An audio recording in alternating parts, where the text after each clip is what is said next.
that is? Well, it's March the 1st, but what that day is, yeah, you guys do from earlier. Anybody? It's St. David's Day.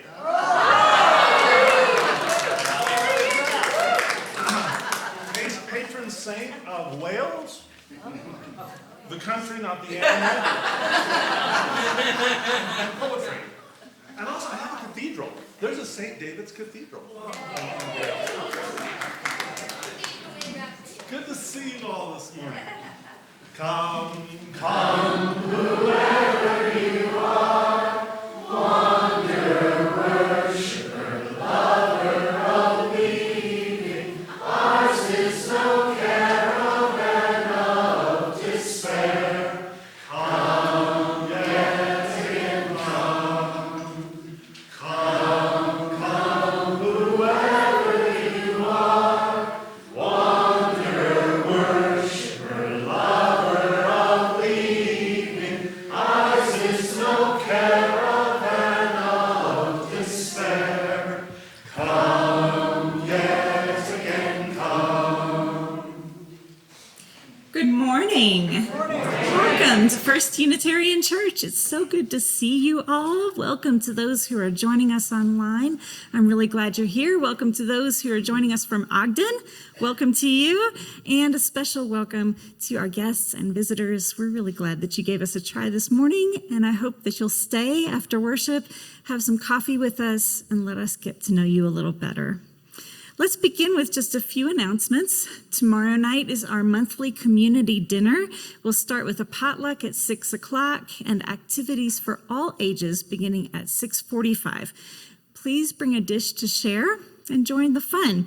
You can come and put together a jigsaw puzzle, learn about our church's recycling program, join a book club discussion on free will, and lots of other fun activities. So we'd love to see you there. On March 15th is our new member ceremony. This will be during our 9 and 11 o'clock services. If you've been thinking about becoming a member of our congregation, now is your opportunity. We would love to celebrate you in worship. Now, I say this every time that we do this. If you come and tell me during coffee hour, I will forget. Guaranteed. You've got to email me. Please email me, and I would love to put you on the list for our new member ceremony. You can also tell me during coffee hour. That's great, but I'm just going to tell you to email me, so do that. All right, thank you. As you know, one of the responsibilities of membership is supporting our community, and so we are now in the middle of our annual pledge campaign. If you haven't gotten your pledge back to the office yet, please take care of that right away. If you have done so, thank you. We are over halfway to our goal. I announced the wrong numbers. It's at 9 o'clock. We're actually further along than I thought. So yay, that's great. We do still have a ways to go. So get those pledges returned as soon as you can. Our pledge campaign will end on March 29th, and we would love to be able to announce that we've reached the goal. And finally, it seems that we are missing some hymnals. Now, I know that nobody in this room took one home. But if you happen to know who did, could you just maybe talk to them for us and ask them to bring them back? Thank you. And now we will begin our service with the lighting of the chalice. I'd like to invite forward Coralee Poe-Brown, who will light our chalice.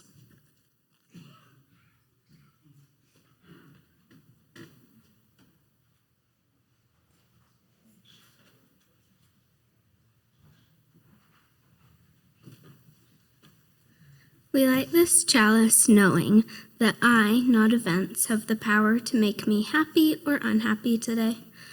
I can choose which it shall be. Yesterday is dead. Tomorrow hasn't arrived yet. I have just one day today, and I'm going to be happy in it.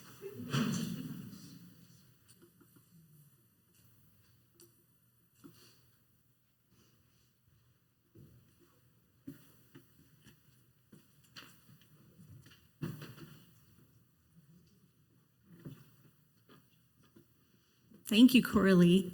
Now I invite you to rise in body or in spirit and join us in singing. Our opening hymn is number 95.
Happy St. David's Day, David.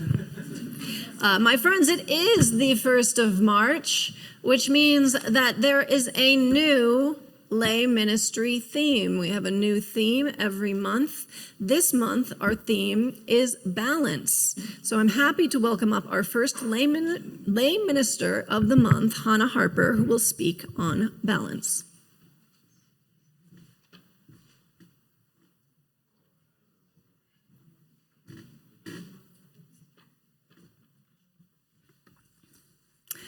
On standardized tests in school, I came to dislike a specific demographic question. With which race do you most closely identify? Every time I saw it, I looked with hope for the indicator that 2 answers would be acceptable. Usually, it said, choose one. This was a problem for me because I'm half Japanese and half white. So that question always felt like more than a checkbox. It felt like I was being asked to choose which half of myself mattered more. Should I pick Japanese, since I look more Japanese? Or should I pick white, since I consider myself more culturally white? Should I prioritize an authentic answer? Or give the form what it wanted so I could fit within their constraints? Why did these people really care anyway? What pool of data was this going to, and did it really even matter? Most of the time, I checked prefer not to answer. And from a then pleaser like me, that felt like borderline rebellion. Looking back, I think something deeper was at play. I was practicing balance without knowing it. I wanted to honor both of my halves, even if that meant I wasn't cooperating with their data analytics. This is an outdated system that needs to adapt, I told myself. In this way and in others, I learned early that the world loves binaries. Forms love categories. Systems want simplicity. Spreadsheets want clean data. But we as souls are complex. Inside me, there were contrasts, Japanese and white, belonging and standing out, being seen and feeling misunderstood, feeling visible and invisible at the same time. Mormon, but not like the Utah Mormons. I didn't yet have language for that, but I knew that choosing one side felt wrong. So I lived sometimes awkwardly in the in-between.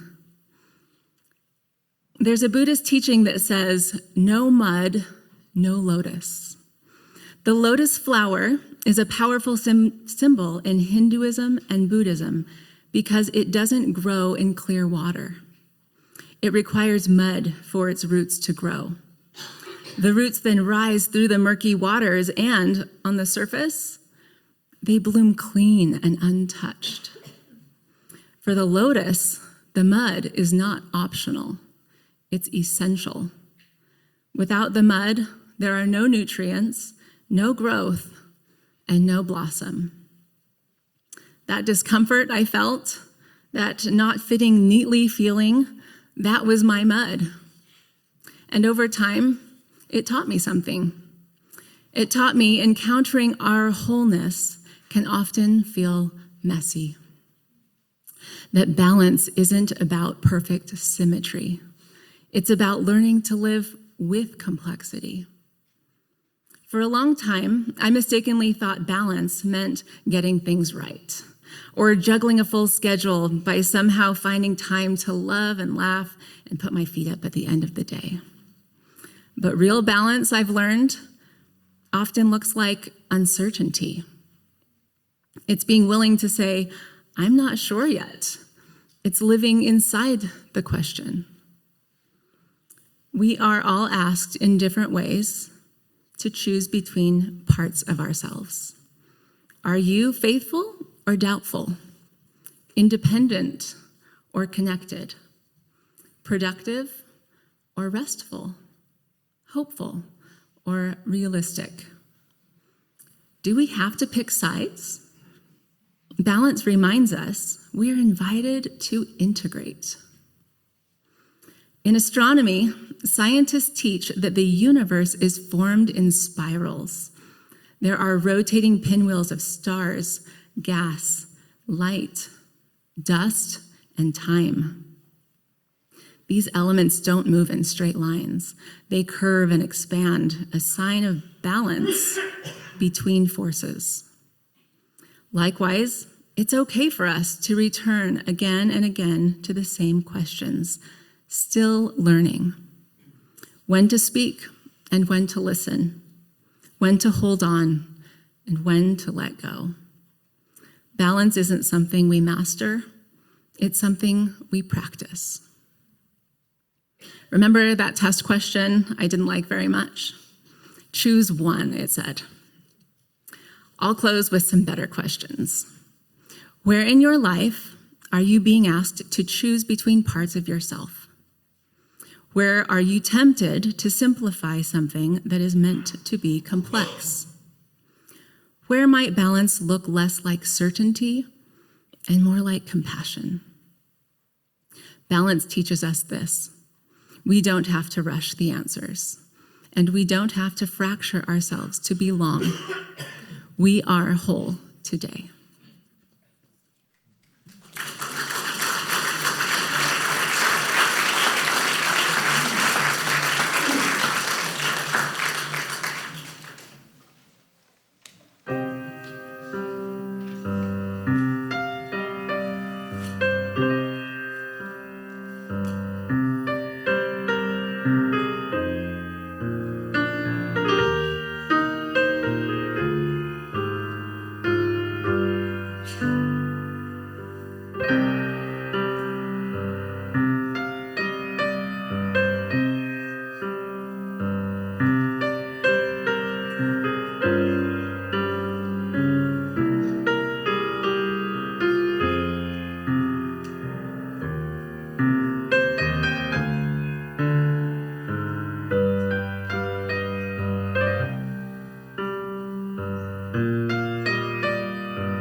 Once more, we arrive in worship with the news of the day hanging heavily upon our shoulders.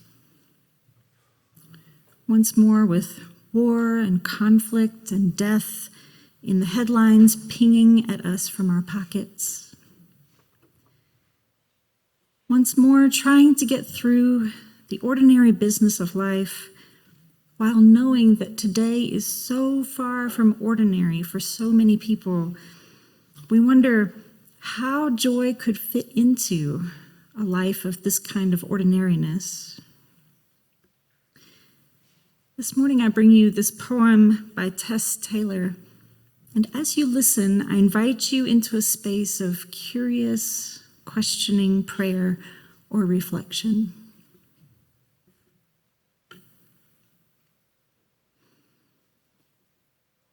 There doesn't need to be a poem for this sadness. Simply to breathe next to a stream that slips into the gutter near your house would be enough. To see next door in the graveyard the brown and yellow millipede bury itself below one granite stone, joining in the work of making soil, just as now the faithful oxygen still turns the copper headstone green, oxidizing to patina despite all. By luck, your own feathered alveoli trade oxygen for carbon and sift the windy mix we call the air.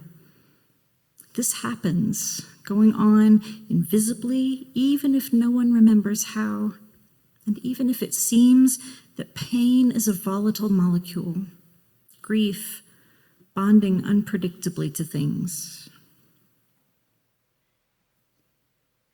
Now the late sun rims a cloud. You who watch that cloud, inhale, exhale.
Oh, we give thanks for this precious day,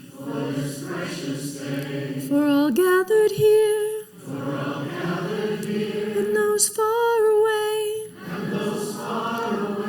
for this time we share, with love and care. Oh, we give thanks for this precious day. My friends, there are so many wonderful things about the first Sunday of the month. One of them is that is when we do share the plate. What that means is that today, half of everything you put into the collection plate or donate via the QR code or online is going to go directly to a local organization that is doing work out in our community that aligns with our values. Today, that organization is the Bicycle Collective. Yes, so you know, excellent. Well, to tell you more about what you already know, please welcome up Donna McAleer.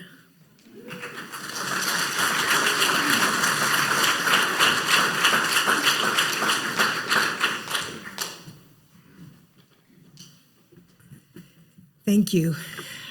I wrote these remarks on Friday, and I did start out with a greeting of a happy and peaceful morning, and it seems like anything but. But I want to share with you what grounds me given what's going on in our world and our need for peace, and perhaps a way you all can help contribute to more peace in our community. And I want to thank Steve and Sandy Hardy and the environmental ministry. Steve and I and Sandy played volleyball years ago. I'm honored to be with your community that understands caring for people and caring for the planet are inseparable commitments. For more than 200 years, the bicycle has promoted freedom and independence. But today it also represents something more urgent: climate responsibility. Transportation is one of the largest contributors to air pollution and carbon emissions. Here in Utah, we feel those effects in our air quality and our public health nearly every day. Every time somebody replaces a car trip with a bike ride, we reduce emissions, we improve air quality, and we make our neighborhoods safer and more connected. But the power of a bicycle goes well beyond environmental impact. For many Utahns, a bike is not a recreational choice, it's a lifeline. Transportation remains one of the most formidable barriers to economic mobility. Access to employment, education, social services, healthcare, worship, food, all depend on reliable and affordable transportation. And without it, opportunity slips away. At Bicycle Collective, we address both challenges at once: environmental sustainability and transportation equity. We divert thousands of bikes from the waste stream every year, refurbishing and redistributing them back into the community. In 2025 alone, our volunteers and staff repaired and gave away more than 1,200 bikes to people in need of reliable transportation. Our professional mechanics also refurbished and sold 1,383 affordable bikes and recycled more than 102 tons of aluminum, steel, and rubber, keeping valuable materials out of landfills and in productive use. Working with more than 60 community partners across Utah, we ensure that bikes go to those who benefit most: those struggling with housing insecurity, those transitioning out of homelessness, newly arrived refugees, people coming out of incarceration, people recovering from substance abuse, all working towards stability. A refurbished bike reduces emissions and creates self-reliant mobility at the same time. It is climate action with an immediate human impact. Our model is intentionally sustainable. Nearly 70% of our operating revenue comes from earned income through our retail and our online sales. The remaining 30% comes from philanthropy. Individuals like you, foundations and corporations who are willing to contribute time, talent, and treasure to our mission, to include bikes. So all those bikes and parts and components that may be sitting in your sheds or in your garage that you're not going to give to somebody or you're not going to sell, please consider donating them to us. Every donated bike keeps usable materials in circulation. Every volunteer hour strengthens community resilience. Every philanthropic dollar advances both climate stewardship and human dignity. We're a collective of people and parts, rebuilding bikes and building a more and just sustainable future. But our work is more than about bicycles. It's really about dignity. It's about independence. It's about building a bridge to self-reliance. We often meet people at their most vulnerable moments, and we respond with human kindness, rebuilding bikes and building community. Margaret Mead said, "Never doubt that a small group of thoughtful and committed citizens can change the world." Together, through simple and a practical solution like a bike, we're doing exactly that, reducing waste, cutting admission, and expanding opportunity one ride at a time. So thank you for being part of that effort.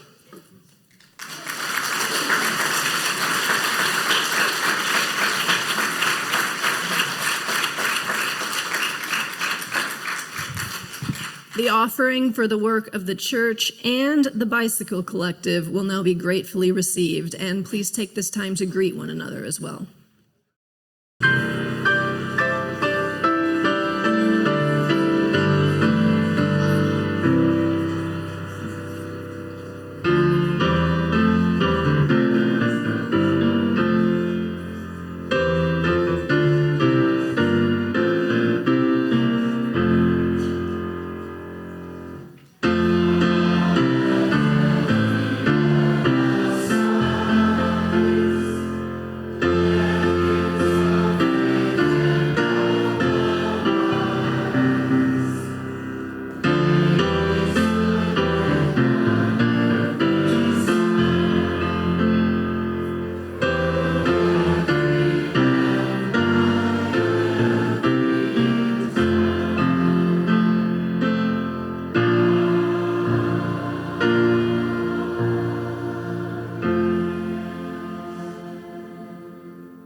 There was a time in our history when parents had many specific expectations for their children. That is, in order for them to feel, the parents that is, like they had been successful parents, there were certain things that their children needed to check off in adulthood. These things differed from community to community, but some examples maybe. The adult child has to have a good paying job, perhaps in one of a few acceptable vocations. The adult child follows the parent's religion. The adult child is married to someone respectable and has children of their own. Maybe even the adult child looks a certain way. Maybe they're beautiful or handsome or dress in a certain way. They express a certain gender a certain way. Am I missing anything? What? What? College? Yeah, going to college, sure, depending on. Voting the same way. Voting the same way. There you go. Now, there are certainly communities and families who still think this way. And I think many of us who think we don't still hold on to some of those ideas at various levels of consciousness. But in my demographic, it's much more common to hear parents at least say things like, I don't care what my child does for a living, or who they marry, or if they marry, or if they have kids, or what religion they are. I just want my kids to be happy. But here's the thing. I don't just want my son to be happy. So stay with me. Or like if you did bring a bag of rotten tomatoes, you're welcome to throw them at me. But hear me out. I think there are many different ways of conceiving of happiness, and that word has definitely changed over the years. When the founding fathers wrote of our rights to life, liberty, and the pursuit of happiness, they weren't talking about that first sip of a Dubai chocolate latte. For them, the idea of happiness was closely related to Aristotle's eudaimonia, good-spiritedness, and it's not good-spiritedness like, it's like you have a good soul. This happiness encompassed aspects like self-mastery, moral character, and public virtue. That is, acting morally and doing good in the world. Now, in the modern world, when we hear about happiness, it's usually, not always, but usually, in the context of individual pleasure. To be happy is to have full personal autonomy. To be happy is to be able to express oneself as one wants. To be happy is to generally get what one wants, to feel good, and to be psychologically fulfilled. Now, interestingly, this version of happiness grew and arose alongside industrialization and our good friend capitalism. Funny, I hear the word happy these days most often in relation to consumerism, as in, are you happy with your purchase? It's probably a coincidence. The thing is, I don't think that any of these things in this modern definition of happiness are bad necessarily. Some of them, I think, are very, very good, or at least they can be. But are they the supreme good? Like the beacon that we should be striving for above all else? And what we should instill the striving for in our children above all else? I'm not so sure about that. For one thing, happiness, in this sense, is something that we don't actually have a ton of control over. Anyone who has worked hard for something and not gotten it can attest to that. How many millennials own houses in here? 3, 2, 4? Okay, like 5. Excellent. Okay, and anyone who has gotten a surprise, life-changing diagnosis or been in a violent or abusive situation that it seemed impossible to exit, or lived in the closet without seeing a realistic way to come out to everyone they love, or heck, even had clinical depression knows this. But purpose, meaning, those, on the other hand, we can find in any situation. That is, if we've been taught to do so. Because even if you are an especially lucky or blessed person who has much happiness at your fingertips, I don't think a life primarily chasing happiness, at least in the personal pleasure sense, is ultimately going to bring as much peace or wisdom or contentment as one organized around creating and following purpose and meaning. And I don't think it will do as much for the world either.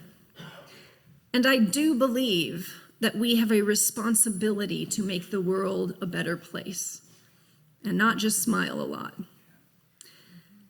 Now, of course, like most parents, I hate it when my child is unhappy. But when I think ahead to the adult that he will become, I hope that in addition to being happy as much as is reasonably possible, he will lead a life of purpose and meaning. And I do think that today's hyper-focus on happiness can serve to isolate us and encourage more and more self-absorption and consumerism. There is rightfully a lot of talk about 1984 by George Orwell and its parallels with our modern experience, but I think that we also need to hold space for Brave New World by Aldous Huxley. In Brave New World, the masses are not under the thumb of a brutish government that controls through violence. No.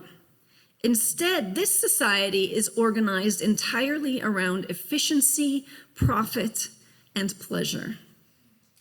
People float through frictionless days with endless entertainment and distractions, including plenty of mood-enhancing drugs and lots and lots and lots of attachment-free, let's say, romantic partners.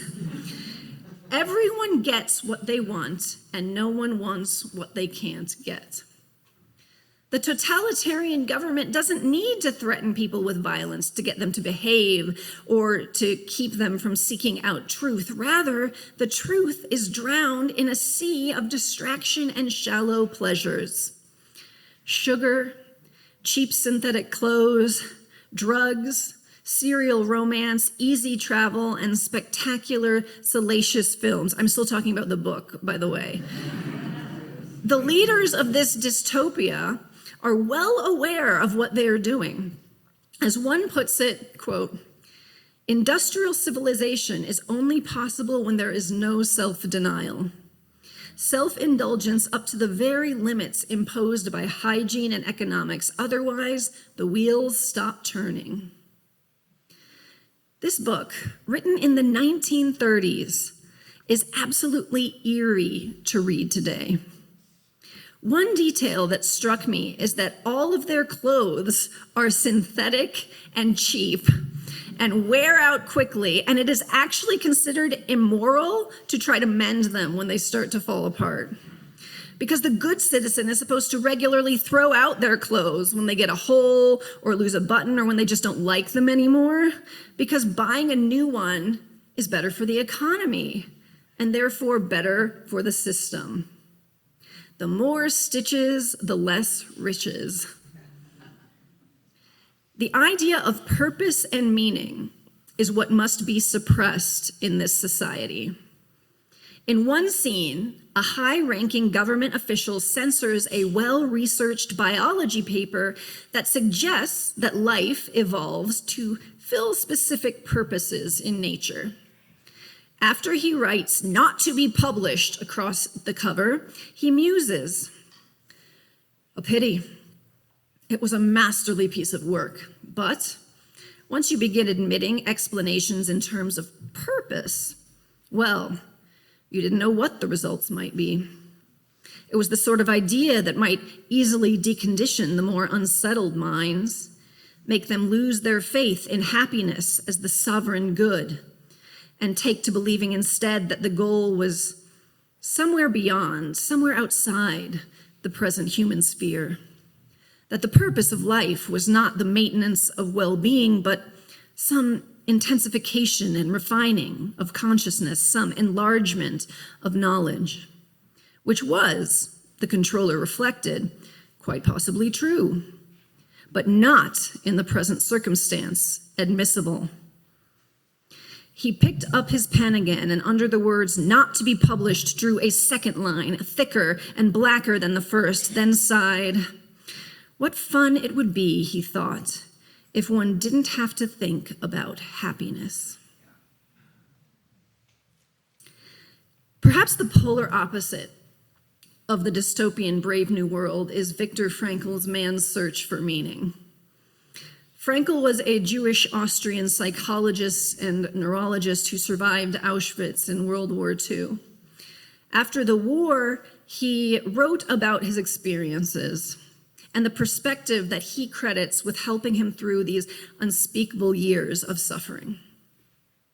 He wrote, "My concern was different from most of my comrades. Their question was, will we survive the camp? For if not, all this suffering has no meaning. The question which beset me was, has all this suffering a meaning? For if not, then ultimately there is no meaning to survival. For a life whose meaning depends upon such a happenstance as whether one escapes or not would not be worth living at all." And elsewhere he writes, "What was really needed was a fundamental change in our attitudes toward life. It did not really matter what we expected from life, but rather what life expected from us." So my question to us is, what does this life, this moment that we have been given, not the one that we imagined 10 years ago or 20 years ago, but the moment we have been given, what does it expect from us? If we can put aside the things that we are supposed to want, that we think will make us happy, the images that have been fed to us by movies and TV and commercials and social media, and if we can sit in the stillness of our reality, of our world, what would give us purpose? Meaning, not pleasure, not happiness, but meaning. It may be something you already do. It may be something you've thought about before but avoided for one reason or another, or something that you let distraction and dopamine pull you away from again and again. It's not something that you need to answer today or even fully ever, but I would like us to start asking that question in addition to what makes us happy. What is your purpose? What gives your life meaning? Amanda will lead us through today's ritual.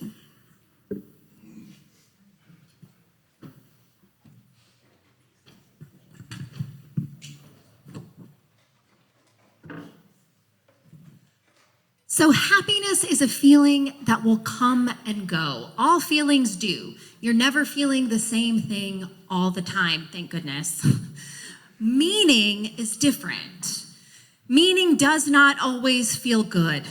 Meaning asks something of us. Meaning steadies us towards our purpose when happiness fades. So today we're going to ask a different question. If happiness is not the goal, what is? So in your pew, don't touch it yet. I saw you all move at the same moment. It's hysterical. Don't touch it. You're going to find little business cards and string. I want you to take a few moments and write the answer to that question. If happiness is not the goal, then the goal of my life is. And on the back are some other guiding questions. If you need a prompter, that's okay. And it's not going to be necessarily what sounds impressive or what something that someone expects of you. But what do you build your life around, even when happiness fades?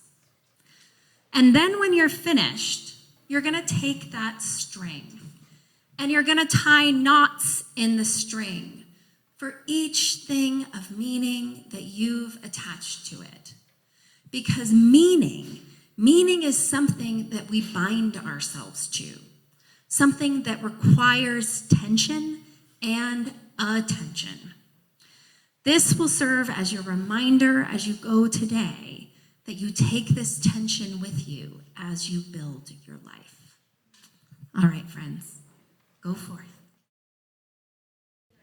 If you're still nodding and making meaning, you don't need to stop. You don't need to stop ever. But we are going to sing together now. So please rise in body or spirit for our closing hymn, number 16.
May all beings be well.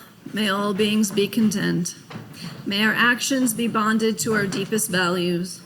May we treat others as we would be treated. May we move through each day with compassion toward ourselves, our friends, and our enemies. May each breath bring us closer to our truest selves and to those we love. Amen.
My friends, I hope I will see you out in coffee hour for fellowship. Go forth and go in peace.